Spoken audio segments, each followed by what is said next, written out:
One of the best things about being in Brussels and USEU is having Kelly as my deputy. And thank you for your nice comments. I would like to begin by recognizing my wife, Libby, my indispensable ally, partner, and confidant in this job.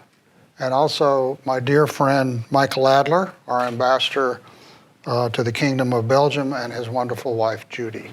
They're somewhere here. That big booming voice. Earlier today, Her Majesty Queen Elizabeth II was laid to rest. Before I begin, I'd like to extend my deepest sympathies to the peoples of the United Kingdom and the Commonwealth. So please let us have a moment of silence in her memory.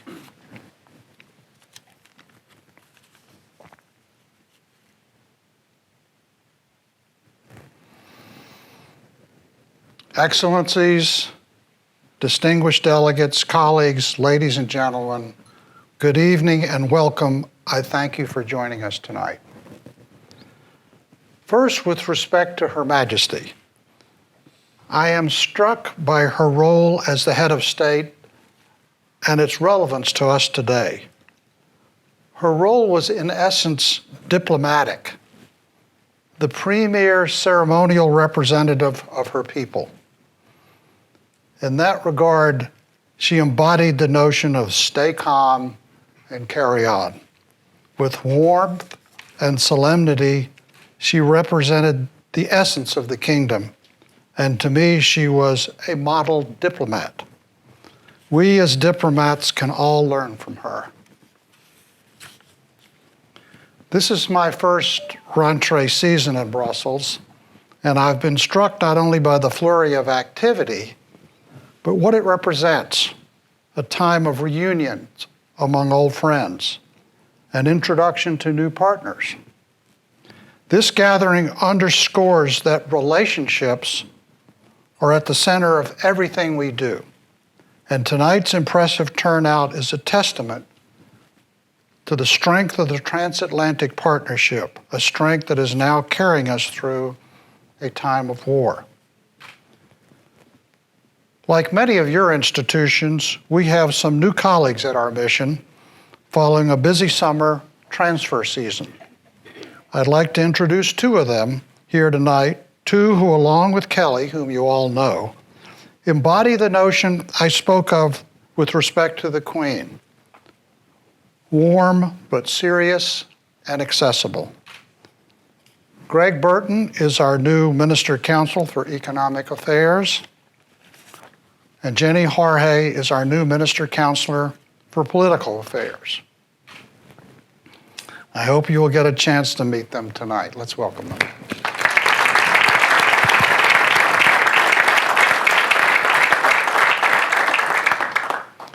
We live in extraordinary times. As President von der Leyen said so eloquently in the State of the Union address last week, quote, "Today we all see that we must fight for our democracies every single day. We must protect our democracies both from external threats and from the vices that corrode them from within."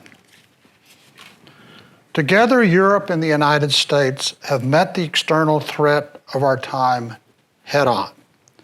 We have stood with Ukraine and said to Russia that we will not stand by while Putin wages an illegal, unprovoked war.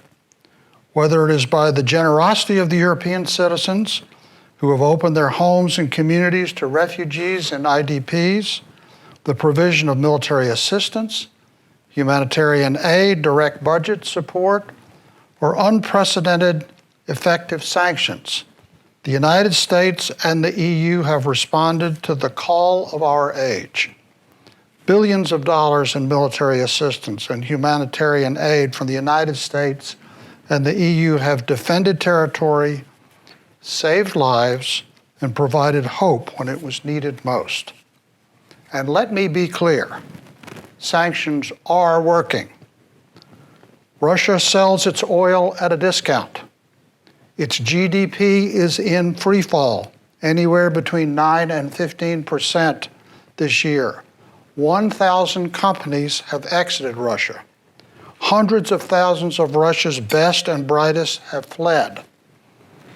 Russia cannot buy high-quality key inputs, particularly in energy, high-tech, and defense sectors. Its military is literally cannibalizing its own airplanes to keep them in the air. As President von der Leyen rightfully noted last week, they are taking microchips from things like dishwashers and refrigerators to fix their military hardware, showing just how much their industry is in tatters. And we have instituted unprecedented targeted sanctions against individuals who have enabled Putin's war against Ukraine, oligarchs, Kremlin elites, and key defense and technology players. We know that Ukraine will prevail. We also know the threat to democracy will not end when the last shot is fired. When my good friend, President Joe Biden, asked me to be his next U.S. ambassador to the European Union, I accepted because I know the internal threat to our democracies requires attention. The strength of the United States and Europe lies not only in our economic might, but in the values we cherish most. Values such as the rule of law, the right of human dignity, and the freedom of the press. Last week, with the help of the German Marshall Fund, we gathered government, civil society, and academic leaders for a critical discussion about the pivotal role media plays in the fight against corruption. There was universal agreement that the United States and Europe, now more than ever, must support credible and independent media that hold governments, including my own, accountable. We must support and defend journalists and their honorable profession, not just with moral support, but by building economic models and media ecosystems that allow them to thrive in the 21st century and beyond.